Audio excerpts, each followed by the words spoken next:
सबको लगता है कि पश्चिम बंगाल में बीजेपी को भारी बहुमत मिला है सरकार बनाने के लिए। लेकिन दोस्तों इसी बीच ना पश्चिम बंगाल में एक ऐसी मां की जीत हुई है जो काफी ज्यादा अपने आप में दिल को दहला देने वाला है। तो आखिर सवाल यह है कि आखिर वह मां कौन है जिनकी बेटी के साथ बहुत ज्यादा 2 साल पहले बहुत ज्यादा बेरहमी से दरिंदगी हुई थी और उनकी बेटी की भाई साहब रेप करके उनकी हत्या करा दी जाती है। आइए देखते हैं कि आखिर पूरा मामला क्या है और वह अब एक मां किस प्रकार से अपनी बेटी की इंसाफ की दुहाई किस प्रकार से जब मांग रही थी तो उनको इंसाफ नहीं मिल पाया था, लेकिन अब वही मां पश्चिम बंगाल की विधायक बनने जा रही है। आइए देखते हैं कि आखिर क्या कुछ मामला है। दोस्तों जैसा कि आप सभी को पता होगा कि पश्चिम बंगाल सहित जो 5 राज्यों का विधानसभा चुनाव हुआ था उसका रिजल्ट आ गया है और पश्चिम बंगाल में बीजेपी की सरकार बनती हुई दिखाई दे रही है। इतना ही नहीं, यह दावा किया जा रहा है कि जो असम में सरकार बननी है वहां भी बीजेपी की सरकार बनती हुई दिखाई दे रही है और बीजेपी को लगभग 90 के आसपास सीटें मिलती हुई दिखाई दे रही हैं। इसके अलावा कांग्रेस को वहां पर 30 से ज्यादा सीटों का बंटवारा उस हिसाब से हो पाया है, जो कांग्रेस है उसको उतना सीटें मिल पाई है। इसके अलावा दोस्तों जो सबसे चौंकाने वाली बात यह है कि तमिलनाडु में जो टीवीके पार्टी है, जोसेफ विजय वाली पार्टी है, उसको भारी बहुमत मिलता हुआ वहां पर दिखाई दे रहा है। हालांकि वह सरकार बनाने में अभी पूरी तरीके से सक्षम नहीं है क्योंकि उस पार्टी के पास अभी तक केवल 110 से ज्यादा सीटें हैं, लेकिन सरकार बनाने के लिए लगभग 118 सीटों के आसपास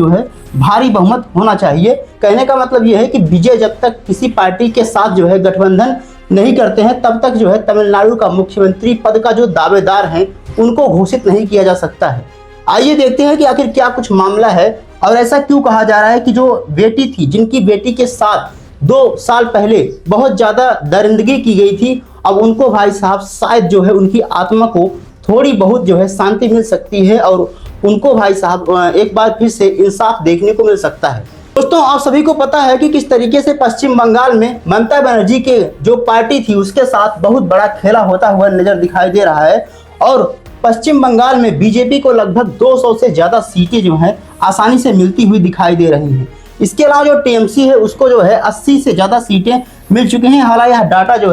थोड़ा अलग हो सकता है क्योंकि अभी तक जो वेरिफिकेशन है पूरी तरीके से हो नहीं पाया है कि आखिर किस पार्टी को कितनी सीटें मिलती हुई दिखाई दे रही हैं। इसके अलावा जो लेफ्ट वाली पार्टी है उसको 3 से 4 सीटें के आसपास उसको मिलती हुई दिखाई दे रही है। तो सवाल यह है कि आखिर बीजेपी का वह कौन सा उम्मीदवार था, वह कौन सी मां थी जिसको अब जाकर शायद कुछ ना कुछ इंसाफ मिलता हुआ दिखाई दे सकता है। दोस्तों शायद आपको पता होगा कि जब 2024 में यह मामला जब बहुत तेजी से पूरी दुनिया भर में, देश भर में बहुत ज्यादा विरोध प्रदर्शन का कारण बनता हुआ दिखाई दिया था क्योंकि एक महिला थी, एक महिला डॉक्टर थी जो 2024 में उनके साथ वह जूनियर डॉक्टर हुआ करती थी हॉस्पिटल की और उनके साथ बहुत ज्यादा दरिंदगी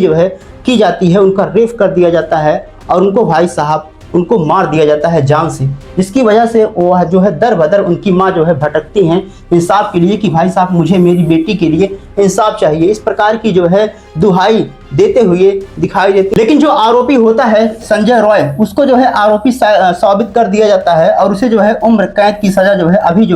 सुना दी गई है। लेकिन दोस्तों क्या उम्र कैद की सजा काफी है? जिस प्रकार से उनके साथ इतनी ज्यादा बेरहमी से दरिंदगी की गई थी, जबरन उनको उनका रेप कर दिया गया था और उनको भाई साहब जान से मार दिया गया था। हालांकि यह जो मामला था सुप्रीम कोर्ट में अभी भी जांच के द्वारा पेंडिंग है और 17 मार्च 2025 को भी इस पर सुनवाई हुई थी